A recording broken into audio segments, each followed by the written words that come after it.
Assalamualaikum warahmatullahi wabarakatuh. Pada kesempatan kali ini izinkan saya untuk memberikan tips dan trik gitu saat ibu atau ayah memilih untuk memberikan ASI perahnya menggunakan finger feeding gitu ya, sebagai salah satu cara memberikan ASI perah atau pengganti ASI selain menggunakan DOT.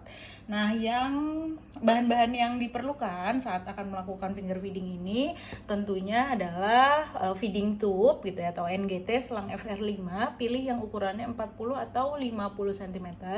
Sebetulnya ada yang ukurannya 100 cm, tapi biasanya membutuhkan waktu bayi itu usaha lebih banyak gitu, dan waktunya lebih banyak untuk menghisap ASI perahnya atau pengganti ASInya. Yang kedua, mikropor, bisa pilih mungkin yang sebetulnya lebih lebih panjang, lebih besar dari ini sebagai contoh aja. Nah, kemudian untuk wadahnya ASI perahnya itu bisa menggunakan botol dot gitu, gelas atau apapun gitu. Kalau botol dot biasanya lebih mudah ya, ujung dotnya bolongannya dibesarkan supaya nanti si feeding tube-nya ini bisa lewat gitu.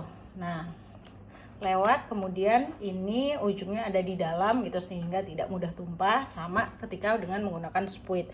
Spuitnya bisa pilih yang 20 mili atau yang 50 sampai 60 mili tergantung nanti kebutuhan ASI perah yang akan diberikan gitu, karena bisa ditempel seperti ini. Nah, habis itu ASI perahnya bisa dimasukkan. Kemudian pilihannya bisa dibiarkan terbuka, bisa juga ditutup seperti ini gitu ya. Tergantung, kalau pastinya dengan keadaan seperti ini lebih tidak mudah tumpah. Oke, nah pastikan kuku ini terpotong sampai tidak tajam atau terlalu panjang gitu. Kemudian usahakan lagi sih, harus gitu ya, cuci tangan dengan sabun, sebaiknya dengan air mengalir. Nah, pertama kita lihat. Nah, di ujung tube-nya ini bolongannya itu biasanya ada dua. Ini bolongan pertama, ini bolongan kedua. Nah, biasanya bolongan kedua ini lumayan ada di belakang. Nah, tapi ini bisa menyebabkan, jadi kalau misalnya mulut bayinya itu masih kecil gitu ya, kadang-kadang kita hanya memasukkan satu ruas jari, sedangkan sisanya jadi malah bleber-bleber. Nah, usahakan jadi yang bagian keduanya ini diletakkan di bawah. Nah, ujung dari tube-nya ini sebaiknya tidak melebihi dari ujung jari. Jadi kurang lebih seperti ini ya. Lalu caranya adalah dengan, nah kalau misalnya bingung gitu ya, ini kan bagian bolongan kedua, kita ambil, kita balik gitu ya. Nah, kita tempel terlebih dahulu. Bentar. Nah, tempel terlebih dahulu, kita letakkan kira-kira, kemudian baru dipakai mikropornya. Jadi kurang lebih seperti ini. Nah, usahakan menggunakan mikropor jangan terlalu los gitu ya. Kadang-kadang kalau bayinya udah ngenyotnya udah bagus gitu ya, suka ketarik nih.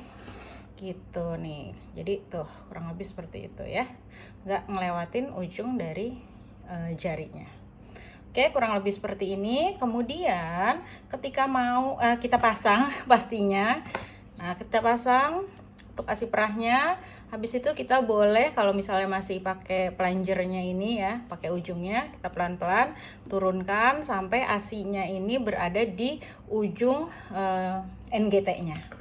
Setelah itu kita masukkan ke mulut bayi nih sambil meraba langit-langit atasnya gitu. Jadi kita raba, jadi masukin bukan hap gitu ya, kita raba langit-langit atasnya. Biasanya nanti bayi akan refleks untuk mengenyot. Nah, kalau dirasa waktu ngenyot gini kok bayinya terlalu gelegekan gitu ya, terlalu banyak yang masuk. Nah, yang dapat dilakukan adalah, nah ini kan ada di atas ini ya, di atas langit-langit ya. Kita bisa tekan bagian langit-langitnya. Jadi kita tekan, nah jadi bagian yang atas ini akan ketutup oleh langit-langitnya. Jadi ASI yang keluar lebih sedikit-sedikit, membantu bayi itu melatih oromotor dan suctionnya juga. Nah, kalau misalnya mau lebih banyak, lebih cepat, bisa sambil agak kita lepas. Nah, kalau mulai terlalu banyak, diambil lagi. Nah, selain menggunakan yang di area tangan ini sendiri, bisa juga saat menggunakan ini ya.